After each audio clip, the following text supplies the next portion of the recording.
c'est très bien. Barakallahu fik. Alaykoum. Assalamu alaykoum. C'est bon? Vous m'entendez?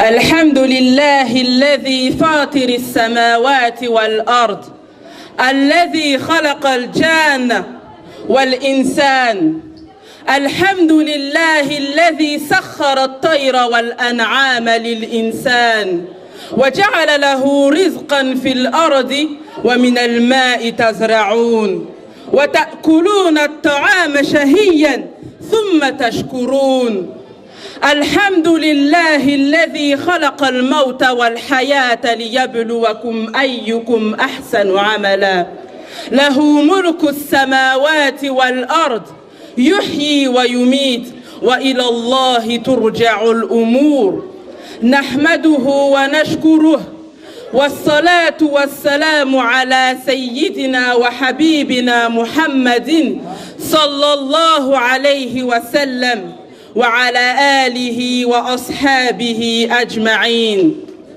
Mes frères et sœurs, assalamu alaykum wa rahmatullahi wa barakatuh. Aujourd'hui, ma parole va être sur un sujet qu'on a oublié, mais qui ne nous oublie pas. Un thème qu'on essaye de fuir, mais qui va nous rattraper, qui se trouve devant nos yeux, mais dont on s'aveugle. Un thème dont on rigole aujourd'hui, mais wallah, qui va nous faire pleurer. C'est une chose qui sépare une mère de son enfant. C'est une chose qui sépare deux amis. C'est une chose qui sépare une épouse de son mari. Mon frère, ma sœur, aujourd'hui je vais te parler de la mort. Parce que Allah subhanahu wa ta'ala a dit Kullu nafsin dha'iqatul maut. Toute âme goûtera à la mort. Kullu nafsin dha'iqatul maut. Les anges, les djinns vont mourir. Kullu nafsin dha'iqatul maut. Les animaux vont mourir. Kullu nafsin dha'iqatul maut. Toi ainsi que moi allons mourir. Mon frère, ma sœur, comme tu le sais, dans quelques années, dans quelques mois, dans quelques semaines, ou peut-être dans quelques instants, ton jour va arriver. Le jour où tu vas rencontrer Malakul Maut, l'ange de la mort. Le jour où tu vas rencontrer Al-Malaika, les anges. Le jour où tu vas rencontrer Allah subhanahu wa ta'ala. Mais mon frère, ma sœur, dans quelle situation seras-tu ce jour-là? Est-ce que tu t'es déjà posé la question? Quand je vais mourir, dans quelle situation je vais être? Il se peut que tu sois en train de voler. Il se peut que tu sois en train de conduire. Il se peut que tu sois avec tes enfants. Il se peut que tu sois en train d'écouter de la musique. Il se peut que tu sois en train de commettre l'un des pires péchés. Comme il se peut que tu sois en état de prière, en état de jeûne ou en train de te repentir. Malgré tes richesses, malgré tes maisons, malgré ton nom de famille, la mort ne fait aucune différence. Elle ne fait pas la différence entre un grand et un petit. Elle ne fait pas la différence entre un riche et un pauvre. Elle ne fait pas la différence entre un jeune et une personne âgée. Et elle ne fait pas la différence entre celui qui est en bonne santé et celui qui a une maladie. Mon frère, ma sœur, sache que la mort vient subitement, au moment où tu t'y attends pas. Ce n'est pas l'ange de la mort qui va venir toquer à ta porte pour te dire qu'il est l'heure de partir. Regarde autour de toi. Combien de personnes, combien de proches, combien d'amis étaient présents hier avec toi, mais ne sont plus là aujourd'hui? Est-ce qu'ils t'ont prévenu de leur départ? Est-ce qu'ils t'ont dit « Oh Fatima, demain je vais mourir » Est-ce qu'ils t'ont dit « Oh maman, ce soir je vais mourir » Non, car eux-mêmes ne le savaient pas. Et lorsque l'ange de la mort va se présenter à toi, penses-tu que tu pourras lui dire « Je ne suis pas prête à partir » ou « Je ne suis pas prêt à partir » Laisse-moi 2 minutes pour prier. Laisse-moi 2 minutes pour me repentir. Ou laisse-moi dire au revoir à ma famille. Qu'Allah. Non. Lorsque l'ange de la mort vient, tu pars immédiatement. Et wallahi, comme tu as été créé, c'est comme ça que tu vas repartir. Aujourd'hui, tu es là, moi, mais tu as été créé de rien du tout. Tu as été créé de terre et wallahi, tu vas repartir en poussière. Mon frère, ma sœur, ne sais-tu pas que la terre t'appelle chaque jour? Ne sais-tu pas que la terre t'appelle chaque jour? Oh fils d'Adam, aujourd'hui tu marches orgueilleusement sur moi, mais demain c'est moi qui serai orgueilleux sur toi. Aujourd'hui tu manges la chair de tes frères et de tes sœurs en les critiquant, en les rabaissant, mais demain c'est moi qui va te critiquer, car ce sont les insectes qui vont manger de ta chair. Aujourd'hui tu prends soin de ton corps en oubliant ton âme, mais demain c'est ton corps qui va puer en moi. C'est toi qui vas me salir. Allahu Akbar. Est-ce que, mon frère, ma sœur, est-ce que tu t'es préparé pour la mort? Pose-toi la question. Est-ce que tu t'es préparé pour la souffrance de la mort? Car la mort est-elle une souffrance que tu ne peux pas imaginer? Car même le meilleur homme sur terre, celui à qui le paradis a été promis, celui qui ne commettait aucun péché, celui qui était l'envoyé d'Allah, celui qui était l'ami intime d'Allah, notre maître Mohammed sallallahu alayhi wa sallam, a connu la souffrance de la mort. وكان يمسح وجهه بالماء وهو يقول لا إله إلا الله إن للموت لسكرات لا إله إلا الله إن للموت لسكرات إلا الله إن للموت لسكرات.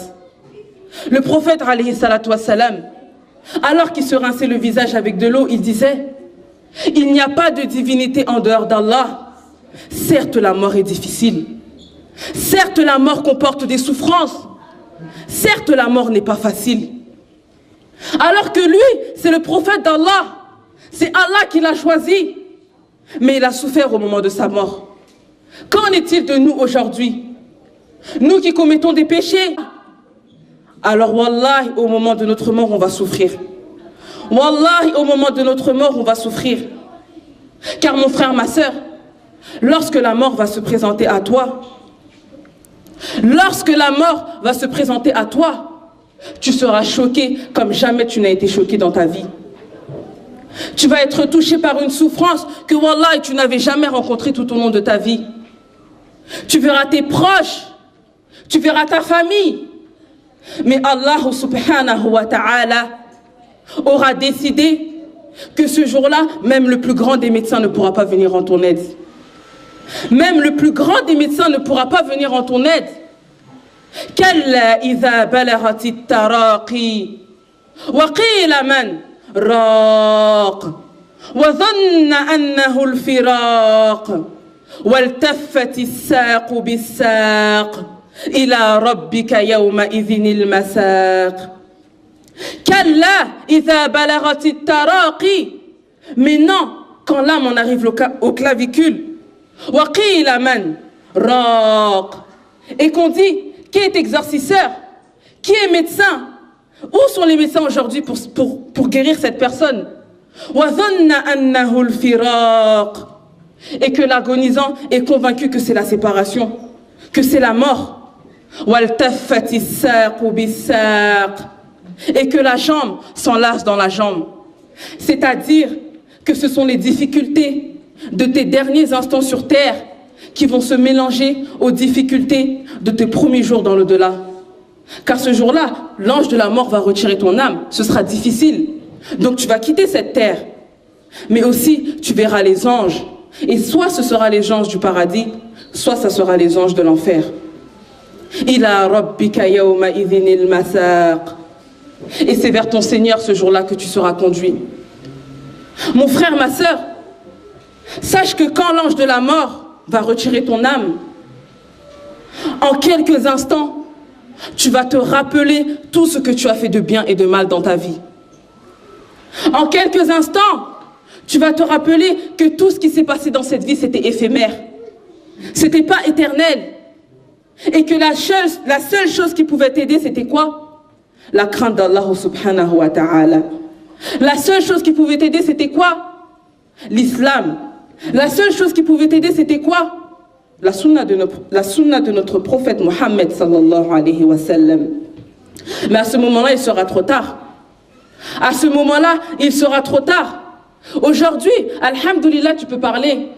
Mais ce jour-là, tu voudras parler, mais tu ne pourras pas parler avec ta bouche. Aujourd'hui, alhamdoulilah, tu peux dire ce que tu ressens. Mais ce jour-là, tu ne pourras pas dire ce que tu ressens. Alhamdoulilah, aujourd'hui, tu peux bouger tes bras. Tu peux bouger tes mains. Mais ce jour-là, tu voudras essayer de bouger tes bras et tes mains. Mais il sera trop tard, tu ne pourras pas. Aujourd'hui, alhamdoulilah, tu peux courir. Tu peux marcher. Mais ce jour-là, tu voudras essayer de bouger tes jambes. Mais il sera trop tard. Il sera trop tard. Et c'est à partir de ce moment-là que tu vas commencer à regretter. C'est à partir de ce moment-là que tu vas commencer à regretter et que tu voudras essayer de revenir sur terre. حتى إذا جاء أحدهم الموت قال رب ارجعون لعلي أعمل صالحا فيما تركت كلا إنها كلمة هو قائلها ومن ورائهم برزخ إلى يوم يبعثون حتى إذا جاء أحدهم الموت. Puis lorsque la mort se présente à l'un d'eux, قال رب ارجعون. Il dit, Seigneur, fais-moi revenir sur terre. لعلي أعمل صالحا فيما تركت. Peut-être que je ferai des bonnes actions dans ce que j'ai délaissé. كلا. Allah, il a dit, oh que non. إنها كلمة هو قائلها. Ceci est une parole qui n'a plus d'importance. ومن ورائهم برزخ إلى يوم يبعثون. Car se trouve derrière eux, car se trouve dressée derrière eux une barrière jusqu'au jour de la résurrection. Allahu Akbar. Mon frère, ma sœur, il faut savoir que lorsque tu vas mourir, tu ne pourras pas revenir sur terre. Car lorsque tu vas mourir, on va te mettre dans ta tombe. Et cette tombe, c'est ta première station dans l'au-delà. Cette tombe, c'est ta première maison. C'est ça ta maison et c'est ça ma maison. Mais mon frère, ma sœur, cette tombe, tu y seras jusqu'à quand? Jusqu'au jour de la résurrection. Dis-toi, si aujourd'hui on te met en prison, 1 mois, 2 mois, même 30 ans, tu sais que tu vas sortir de cette prison. Si tu es coincé dans un ascenseur, au bout de 4 heures, tu sais que tu vas sortir de l'ascenseur. Mais el-qabr, la tombe, tu y seras jusqu'au jour de la résurrection. Il n'y aura pas de fenêtre pour prendre l'air. Il n'y aura pas de porte pour sortir. Cette tombe, tu seras coincé jusqu'au jour de la résurrection. Et il faut savoir que dans la tombe, ce n'est pas fait de belles tapisseries dans lesquelles tu seras dans les plus beaux des vêtements. La tombe, c'est seulement 4 blocs de pierre. Et tes habits seront un tissu blanc. Mais mon frère, ma sœur, aujourd'hui, est-ce que tu t'es préparé pour la mort? Est-ce que tu t'es préparé pour la tombe? Est-ce que tu t'es préparé pour les questions de la tombe? Car il faut savoir que trois choses suivent le mort. كما جاء في الصحيح أن رسول الله صلى الله عليه وسلم قال يتبع الميت 3 فيرجع 2 ويبقى معه 1 يتبعه أهله وماله وعمله فيرجع أهله وماله ويبقى عمله. Le prophète alayhi salatu wassalam a dit 3 choses suivent le mort. Donc 3 choses vont te suivre au moment de ta mort. Ta famille vont te suivre, tes biens vont te suivre et tes actions vont te suivre. Et il a dit, il y a 2 choses qui vont retourner. Donc lorsqu'on va t'enterrer, ta famille et tes biens vont partir. Et une seule chose va rester, ce sont tes actions qui vont rester avec toi. Ce sont quoi qui va rester avec toi? Tes actions. Pourquoi les actions? Médite sur cette parole. Car comme je l'ai dit, la tombe, dans la tombe, tu n'auras pas la télé que tu as chez toi. Tu n'auras pas le fauteuil que tu as chez toi. Tu n'auras pas les rideaux que tu as chez toi. Tu n'auras pas la cuisine que tu as chez toi. Et tu n'auras pas les vêtements que tu portes aujourd'hui. La tombe, il n'y a rien dedans. Toi et ton tissu blanc. Et la seule chose qui va te suivre, ce sont quoi? Tes actions. Pourquoi les actions? Pourquoi les actions? Car lorsque on va te mettre dans ta tombe et qu'on va t'enterrer, c'est là que va commencer la vraie vie. C'est là que va commencer l'interrogatoire. Et c'est là que vont venir deux créatures d'Allah, Munkar et Nakir. Ce sont deux anges qu'Allah a créés d'une apparence terrifiante. Leur voix est comme le tonnerre et leurs yeux sont comme les éclairs. Et lorsque ces deux anges vont venir à toi, ils vont te poser seulement 3 questions. Ils vont te poser 3 questions. Man Rabbuk? Qui est ton Seigneur? Ma dinuk? Quelle est ta religion? Wa man rasouluk? Et qui est ton messager? Et le prophète alayhi salatu wassalam a dit, dans cette situation, il y aura 2 catégories de personnes. Quant au croyant, il a dit le croyant, il n'a pas dit le musulman. Rien que cette parole doit nous faire peur, car ça veut dire que même nous qui sommes là aujourd'hui, pourtant on est tous musulmans, mais même nous qui sommes là aujourd'hui, peut-être qu'on ne pourra pas répondre à ces questions. Car il a dit le croyant, celui qui aura sacrifié sa vie pour la religion, celui qui aura voyagé à travers les versets coraniques, celui qui avait compris que cette vie n'est rien du tout comparée à celle de l'au-delà, celui qui aura aimé Allah d'un amour sincère, cette personne dira, Allah est mon Seigneur.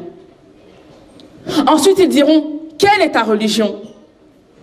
Et là il a dit, celui qui suivait l'islam, celui qui priait à l'heure, celui qui aimait Allah subhanahu wa ta'ala, celui qui n'avait pas honte de montrer sa religion, qui n'avait pas honte de se dire musulman, qui n'avait pas honte de montrer sa religion. Il dira, ma religion est l'islam. Ensuite ils diront, qui est ton messager? Et là le prophète alayhi salatu wassalam, il a dit, celui qui suivait la sunna du prophète Mohammed sallallahu alayhi wa sallam. Dès qu'il entendait Qala Rasulullah, le messager d'Allah a dit, il obéissait et mettait en pratique ses paroles. Cette personne dira, Mohammed sallallahu alayhi wa sallam est mon messager. Allahu Akbar. Et cette personne-là, elle aura réussi. Cette personne-là, elle aura réussi. Et il se peut que même moi aujourd'hui, je ne puisse pas répondre à ces questions.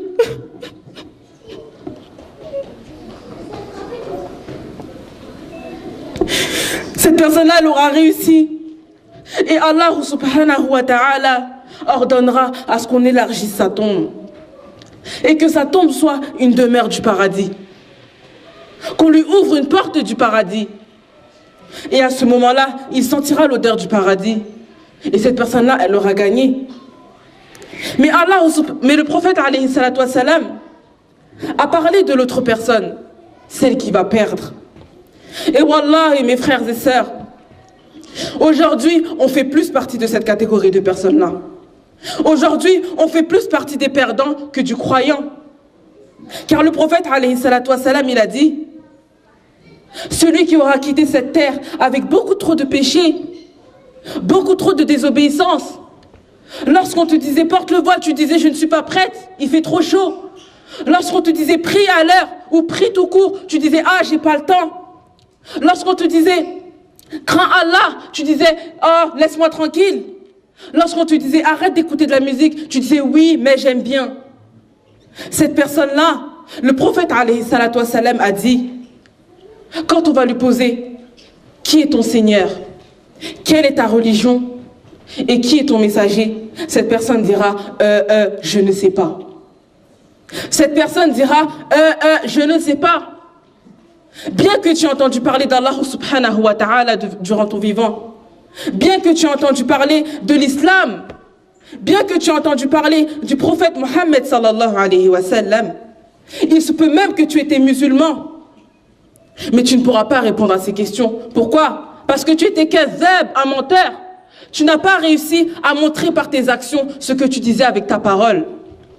Car mon frère, ma sœur, dans la tombe, ce n'est pas avec la langue qu'on va répondre, mais c'est avec le cœur. Si tu étais sincère dans tes actes, dans tes actions, dans tes pratiques. Dans la tombe, tu pourras répondre aux questions. Et à ce moment-là, Allah subhanahu wa ta'ala va ordonner à ce que sa tombe se rétrécisse. Que ce soit une demeure de l'enfer, qu'on lui ouvre une porte de l'enfer. Et c'est à partir de ce moment-là que les châtiments vont commencer. Si tu étais parmi les personnes qui me disaient « Ah, hier, j'ai vu Fatima, elle a fait ça, elle a parlé comme ça, elle s'est maquillée, en plus elle craint pas Allah. » Si tu étais parmi ces personnes-là, tes côtes seront arrachées et tu vas te nourrir de leur chair.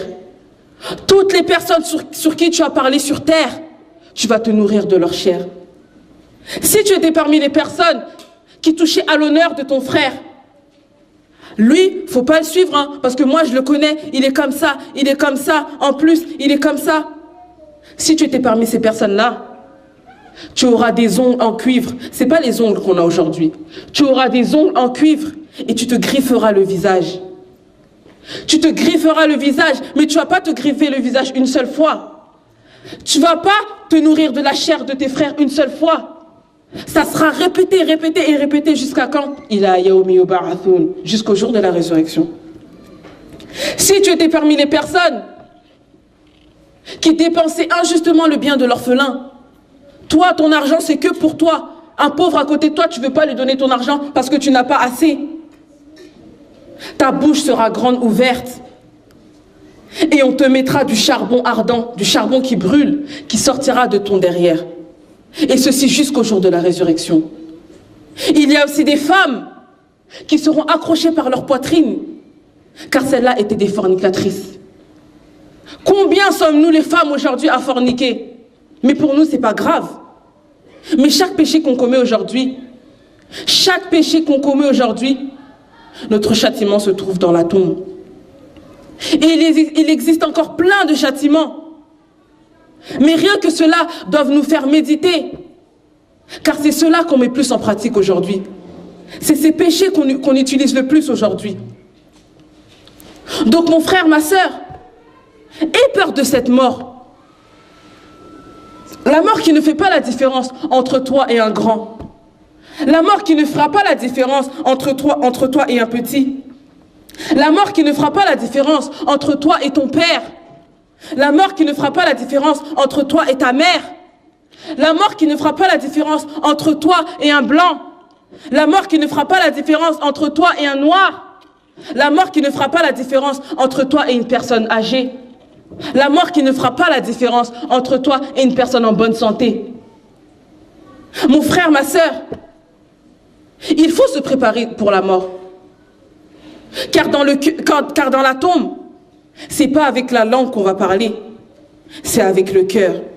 Et comme je l'ai dit, si on n'était pas sincère ici-bas, wallahi, on ne pourra pas répondre aux questions, malgré que tu es musulman. Car aujourd'hui, c'est facile à dire, je prie. Aujourd'hui, c'est facile à dire, ashhadu an la ilaha illallah wa anna muhammadan rasulullah. Aujourd'hui, c'est facile à dire, moi je suis le prophète Mohammed sallallahu alayhi wa sallam. C'est facile à dire, moi j'aime ma sœur, j'aime mon frère. C'est facile à dire, je crains Allah. Mais dans la tombe, Allah connaît le contenu des cœurs. Si tu disais ça pour faire plaisir aux gens, si tu disais ça pour qu'on t'honore, si tu disais ça pour être satisfait, et bien dans la tombe, Allah subhanahu wa ta'ala va faire que tu ne pourras pas répondre à ces questions. Tu ne pourras pas répondre à ces questions. Et je vais finir par un hadith. وعن ابن عمر رضي الله عنهما قال أخذ رسول الله صلى الله عليه وسلم بمنكبي فقال أخذ رسول الله صلى الله عليه وسلم بمنكبي فقال خذ دنيا كأنك غريب أو عابر سبيل. وكان ابن عمر رضي الله عنهما قال إذا أمسيت فلا تنتظر الصباح وإذا أصبحت فلا تنتظر المساء خذ من صحتك لمرضك ومن حياتك لمرضك. Le prophète alayhi salatu wassalam a dit, soit dans cette vie comme un passager ou un étranger. Ibn Omar rajouta, lorsque tu arrives au matin, n'aie pas la certitude de vivre jusqu'au soir. Et lorsque tu arrives au soir, n'aie pas la certitude de vivre jusqu'au lendemain. Car tu ne sais pas quelle sera ta position auprès de Dieu demain.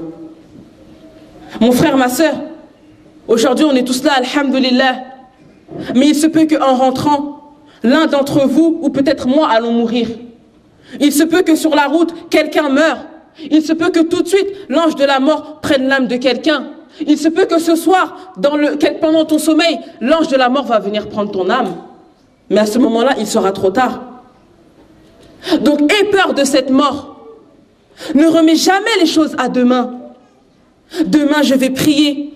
Demain, je vais arrêter de fumer. Demain, je vais porter le voile. Demain, je vais arrêter d'écouter de la musique. Demain, je vais respecter mes parents. Oui, mais si tu meurs aujourd'hui, qu'est-ce que tu vas répondre à Allah subhanahu wa ta'ala? Ah, je comptais prier demain. Non, il sera trop tard. Il sera trop tard. Dis-toi aujourd'hui, dès que tu as un voyage, tu prépares tes affaires, tes bagages, des mois et des mois à l'avance, car tu as peur d'oublier quelque chose. Mais tu connais la date de ton voyage.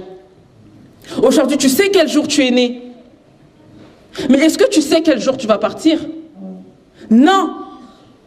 Alors justement, comme on ne connaît pas la date de notre départ, eh bien on doit multiplier les bonnes actions. On doit multiplier les bonnes actions. C'est ce bagage-là qui va nous servir dans l'au-delà. C'est ce bagage-là qui va nous servir dans notre tombe. C'est ce bagage-là qui va nous servir auprès d'Allah subhanahu wa ta'ala. Si ton bagage, il est faible, il n'y a rien du tout, tu feras partie des habitants de l'enfer. Et si ton bagage est rempli de bonnes actions, alhamdulillah, tu feras partie des gens du paradis. Et il n'y a pas meilleur bien que ceci, car être parmi les habitants de l'enfer est très difficile. Ma parole va s'arrêter ici. Toute parole que j'ai dit de mal vient de moi et de Shaitan. Et toute bonne parole vient d'Allah subhanahu wa ta'ala. Qu'Allah nous accorde le paradis. Qu'Allah fasse qu'on puisse répondre aux questions de la tombe. Qu'Allah nous accorde une mort facile. Qu'Allah fasse qu'on soit auprès de notre maître Mohammed sallallahu alayhi wa sallam. Qu'Allah fasse qu'on soit auprès de notre maître Mohammed sallallahu alayhi wa sallam. Qu'Allah fasse qu'on soit auprès de lui Yawmul Qiyamah, Yawmul Akhirah. Mes frères et sœurs, assalamu alaykum wa rahmatullahi wa barakatuh. Mon âme, il est là. Bientôt, il va sortir. Mes frères et sœurs, il n'y a rien à ajouter. C'est juste, je vais vous dire certaines choses qu'on doit réfléchir dessus. Vous voyez, la Madrasa Sunna Jeunesse, on organise chaque année des événements comme ça. Wallahi, Allah subhanahu wa ta'ala, il a créé l'homme, il vient de la terre, c'est le corps. Mais l'âme vient de Allah subhanahu wa ta'ala. Comme votre sœur vient de dire, on nourrit notre âme aujourd'hui, mais on a oublié à nourrir on nourrit notre corps aujourd'hui, on a oublié à nourrir notre âme. Wallahi, chacun de vous, je jure, que chacun de vous aujourd'hui, toutes les maladies qu'il avait dans son âme, il est guéri. Par rapport à cette rencontre. L'âme, il ne nourrit pas de la terre. Le corps nourrit de la terre parce qu'il vient de la terre. Il mange quoi? Il mange des viandes, du riz, des macaronis, des couscous. Tout ce qui vient de la terre, l'eau à boire de la terre. Parce que le corps vient de la terre, il a besoin de la terre. Mais l'âme vient de Allah, il a besoin de Allah. Wallahi, si l'âme fait très longtemps, il n'écoute plus Allah, il tombe malade. Nos âmes aujourd'hui sont tous malades. Mais Wallahi, chacun de nous ici, là, tous sont guéris là. Je jure. Parce que j'ai la certitude d'Allah subhanahu wa ta'ala qui nous a guéri déjà chaque âme. Parce que tu te sens vivre là. Pendant qu'elle parlait, vous voyez, nos buts de cette rencontre, chaque année, des fois. Premièrement, encourager nos élèves. Deuxièmement, ceux qui n'ont pas inscrit dans les écoles islamiques, ils puissent apprendre le courage pour s'inscrire dans des écoles islamiques. Mes paroles adressent à mes sœurs et mes mères. Votre sœur, elle s'appelle Nouma Konaté. Wallah, ça fait 3 ans seulement qu'elle étudie avec moi. 3 ans seulement. Mais Wallah, des fois, elle passe toute la nuit à réviser, toute la nuit à étudier, jusqu'à matin, jusqu'à Salatul Fajr. Mais si vous voyez qu'elle a cette science aujourd'hui, parce qu'elle ne dormait pas dans la nuit. Et ce n'est pas encore, hein? Vous allez avoir encore plus tout à l'heure. Donc, il suffit d'avoir jaloux de cette fille que vous tous vous soyez comme ça. La religion, c'est ça. Il ne faut pas avoir jaloux de celui qui a de l'argent. Ou bien il y a autre chose de dunya. Il faut avoir jaloux de ton frère ou ta sœur parce qu'il a la religion. Aujourd'hui, wallah, même les poissons dans l'eau, ils cherchent pardon pour elle. Même les animaux, même cette maison, même cette salle aujourd'hui, ils cherchent pardon pour elle. Alors, il est temps, mes frères et sœurs, passer la nuit à étudier, la journée à étudier. J'ai posé la question à certaines sœurs, combien de fois tu révises dans la journée? Une fois, pendant toute la semaine, une fois. Si tu révises une fois par semaine, comment tu peux devenir comme elle? Ou certaines, tu étudies dimanche, après toute la semaine, ton livre, il est dans, je ne sais pas, armoire, jusqu'à dimanche prochain. Comment tu peux venir comme ça? Mes frères et sœurs, Allah subhanahu wa ta'ala, il nous a donné 24 heures par jour. Il a divisé 24 heures par 3. 8 heures du temps. Parce que si on en divise 24 divisé par 3, c'est 8. C'est vrai ou non? 8 heures du temps pour dormir. Allah, il t'a donné 8 heures du temps que tu dois avoir repos. 8 heures du temps pour travailler. Fais tout ce qu'il y a à dunya. Et les 8 heures du temps, les 3e 8 heures du temps, tu as mis où? Les 3e 8 heures du temps, si Allah t'a posé la question, les 3e 8 heures du temps, tu as mis où? Les compagnons, ils calculaient leur temps. La nuit, tu vois un compagnon, il va faire les calculs. Aujourd'hui, j'ai fait ça à telle heure, j'ai fait ça, j'ai fait ça, j'ai fait ça. S'il il a regardé, il a trouvé que ces mal actions, ils sont plus que bonnes actions, il commence à pleurer, il prend son tapis, aller passer toute la nuit à prier. Nos 8 heures du temps, on l'a perdu. Même les 5 minutes de la prière, on ne les respecte plus. 8 heures du temps, les études, ils sont dedans, ils sont où? On n'étudie plus. Voilà. J'ai failli mourir déjà pendant qu'elle parlait. Je suis fier d'elle. Wallahi, je suis fier d'elle. Wallahi, je vais avoir plusieurs sœurs comme ça. Ça me fera plaisir. Aujourd'hui, je suis fier d'elle parce que c'est ma fierté. Je suis fier de parler aujourd'hui parce que j'ai vu comment elle parle. J'aimerais avoir plusieurs de mes élèves devenir comme ça moi aussi, demain, je peux m'asseoir pour dire, voilà mes élèves, comment ils avancent, alhamdulillah. Aujourd'hui, c'est une professeure. Il y a plusieurs élèves qui passent aujourd'hui, elle est leur professeur. Professeur de langue arabe. Là, elle est en train de faire traduction du Coran avec moi.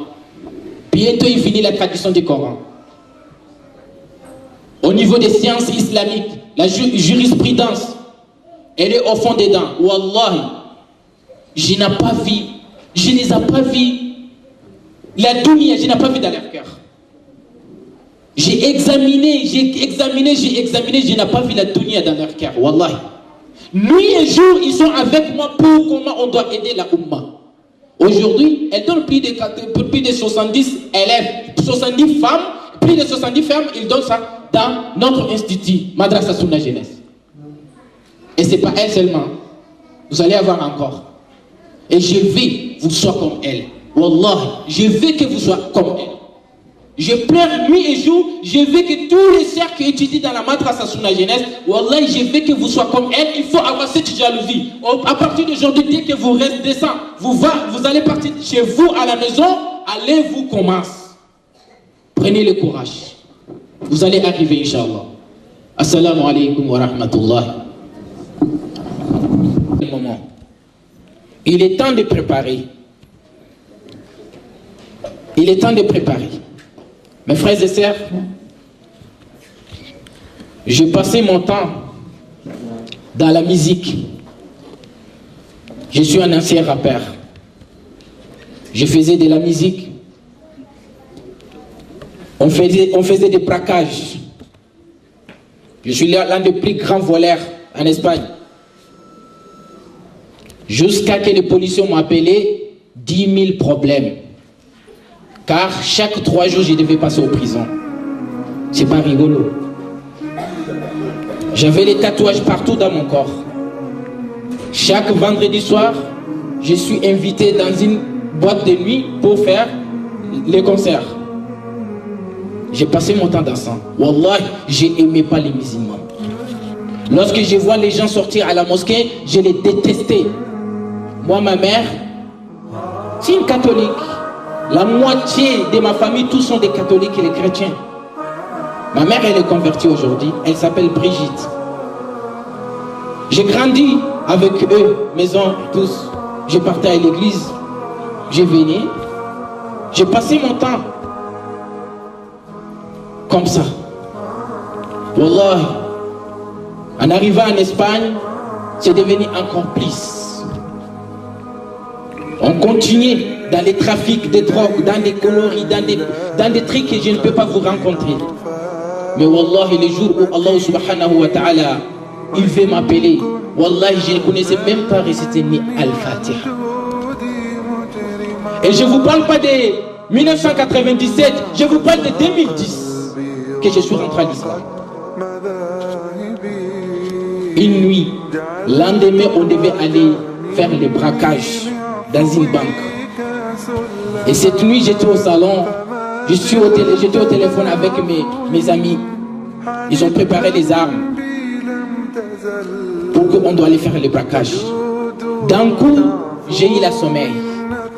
J'ai dit à mes amis, donc on s'appelle demain matin, on va voir comment on doit faire. Wallah, j'ai couché au salon. Lorsque je me suis couché, même pas 3 minutes, je vois dans mon salon, il remplit des fumées. Les fumées rentraient beaucoup. Et je voulais debout pour aller courir, je vois que je ne peux plus courir. Je ne peux plus bouger. J'ai envie de crier pour secours, j'arrive plus à crier. Et je voyais que le fumée, pour moi, c'était le feu qui rentre à la maison. J'arrive pas à comprendre. Et d'un coup, je vois un homme rentrant dans la porte et tout était habillé noir. Tout noir. Et je voyais ni corps, ni yeux, ni rien. Il avait un bâton noir aussi. Il est venu jusqu'à qu'il ait debout sur moi. Je lui ai dit, qui es toi? Il a dit, c'est moi, Malakul Maut. C'est moi l'ange de la mort. Il dit, mais l'ange de la mort, tu es venu faire quoi ici? Il a dit, Allah m'a envoyé de venir prendre ton âme. Allahu Akbar. Wallahi, lorsqu'il a dit que Allah m'a envoyé pour venir prendre ton âme, je vous jure, depuis ma naissance jusqu'à ma mort, je n'ai jamais regretté comme ce jour-là. Aujourd'hui, même si j'ai perdu toute ma famille entière, je ne peux pas regretter comme si j'ai regretté ce jour-là. J'ai dit, s'il te plaît, demande à Allah, il me donne juste 2 heures du temps, j'adore Allah et je répète, et puis tu prends mon âme. Il a dit, combien des heures que tu as perdu sur la terre que tu n'adorais pas Allah? Combien des heures? Je dis, s'il te plaît, dis à Allah, il me donne juste 2 minutes. Juste, j'ai fait la shahada et tu prends mon âme. Il a dit, désolé. Combien de minutes que tu as perdu? Combien de minutes? D'un coup, c'est comme c'est un film qui était venu devant moi. Tout ce que j'ai fait. Direct, il a tiré les bâtons sur moi. Wallah, on dirait que tu as pris le couteau, tu es en train de quitter mon corps sur mon chair. J'ai tremblé fortement, mais ça n'est même pas duré ni 1 minute. Je me suis élevé fortement. Et lorsque je me suis élevé directement, j'ai couru aux toilettes pour aller prendre l'ablution. Sans que quelqu'un me dise d'aller prendre l'ablution. Alors qu'à mon temps, tu ne peux pas me dire va aller faire la prière. Les gens, ils ne peur pas de moi parce que j'avais la force. Non, parce que j'étais danger. Je peux t'amener les gens pour qu'ils te tuent. Après tout cela, je suis parti aux toilettes pour prendre l'ablution. Je me suis réfléchi. J'ai dit, mais je suis mort. Mais pourquoi je vais prendre l'ablution? Donc, je retourne au salon. Comme ça, je vais regarder là où j'ai couché. Si j'ai trouvé mon corps, c'est-à-dire c'est vrai que je suis mort. Là, c'est mon âme qui est en train de parler. Je retourne au salon. Je regarde, je ne vois personne. D'un coup, j'ai dit, attends, je vais aller réveiller les voisins pour demander est-ce que je suis vivant ou je suis mort. En sortant, comme si Allah subhanahu wa ta'ala, il a apaisé mon cœur.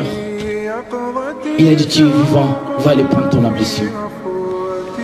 Voilà mes frères et sœurs, j'ai pris la religion comme ça. Et c'est 2010 que j'ai commencé les études. En 2010, aujourd'hui c'est 5 ans. Je n'ai jamais été en Arabie Saoudite. Je n'ai jamais été en Égypte. Mais aujourd'hui, alhamdulillah, les gens qui viennent étudier en Égypte, qui viennent traduire le Coran chez moi. Les gens viennent d'Arabie Saoudite, ils viennent traduire le Coran chez moi. Wallahi, j'ai fait que 3-4 ans. Et comme je viens de vous montrer cette serre-là, 3 ans des études, mais il n'y a rien, même si tu es en Chine et tu veux recevoir la science d'Allah, Allah il va te donner. Parce qu'Allah il est partout. Allah il est partout. Même si tu veux aller étudier la religion d'Allah en Russie, tu vas trouver ta science. Il est temps de repentir. Ista'iddu qabla al-maut. Préparez-vous avant la mort. La budda min al-isti'dad. Il est obligé, la préparation. On prépare, Inch'Allah. Donc, on va arrêter là.